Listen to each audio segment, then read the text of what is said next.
of the Republic of Kenya and the People's President and the 6th President of the Republic of Kenya, His Excellency the 2nd Vice President, His Excellency Stephen Kalonzo Musyoka, familia hii ya Wanjiko Moher, wachungaji, bishop wa kanisa la Full Gospel na wananchi wote kwa ujumla, hamjambo?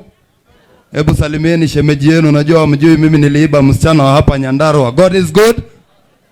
Kila mtu afanye mkono namna hii ya firstborn wa DCP. Fanya namna hii, fanya namna hii, fanya namna hii, fanya namna hii. Harambe. Harambe. Pale NAROK sisi tunasema ni one term na hatubembelezi, ni one term, one touch. Harambe. One touch. Thank you very much, His Excellency. Kwa majina mimi naitwa Douglas Twala Masikonde, MCA wa NAROK Town Ward, ambaye niliweza kuchukua ushindi recently katika ile siasa ambaye Kasongo alikuwa akitupiga kama mahindi ya gunia, lakini tuliweza kumuonyesha kivumbi.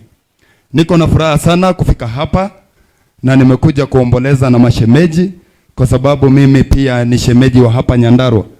Nilitoa msichana ambaye ni mke wangu hapa Heni. Kwa hivyo mashemeji hai. Ya pili, His Excellency, ninaleta salamu za pale NAROK. Na kwa sababu sijakuja peke yangu, niko na mheshimiwa wengine ambao kwa sababu wameanza kukuja DCP. NAROK huko tumedeclare kama sio DCP wacha ifanye nini? Wacha ikae. Tuko na mheshimiwa Kirimboti na tuko na wengine pale. Medhu naomba tu akaribie tu asalimiane. His Excellency, niko na ujumbe wa pale NAROK. Nimesikia juzi Kasongo alikuja bila kupiga hodi, siku hizi halali.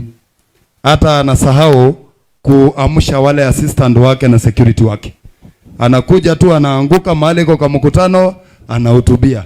Kwa sababu NAROK County tulideclare juzi na tulionyesha ulimwengu mzima kwamba tumeamua tunaubadilisha uongozi wa nchi yetu ya Kenya. Asante. Na His Excellency, sababu moja ya sisi kutaka kubadilisha huo uongozi ni hii tu. Kasongo pande ile anatuangamiza na masuala ya mashamba. Pale NAROK siku hizi ni vita, vita, vita kila mahali. Asante. Nyinyi muende mkae na His Excellency, mfikirie jinsi ambavyo mtakomboa hata jamii yake ya Wakalenjin. Asante. Swala lingine ya pili, naomba tu kidogo. Mimi ni last born na first born wa DCP. Swala lingine la pili, His Excellency, mchungaji hapa amehubiri, amesema mahali hakuna stima, mahali hakuna barabara na mahali hakuna maji, tafadhali usijaribu kununua. Pale NAROK, His Excellency, watu wangu na jamii kwa ujumla bado wanamulikia watoto wakisoma na geshinga. Mnajua geshinga? Bado tunamulikia watoto. Swala la stima tulilast wakati ambapo Uhuru Muigai Kenyatta alikuwa kwa uongozi. Na tumesema Kasongo atumbembelezi. As I speak right now, I think I'm the people's president. I defeated Kasongo. Sinamna hiyo?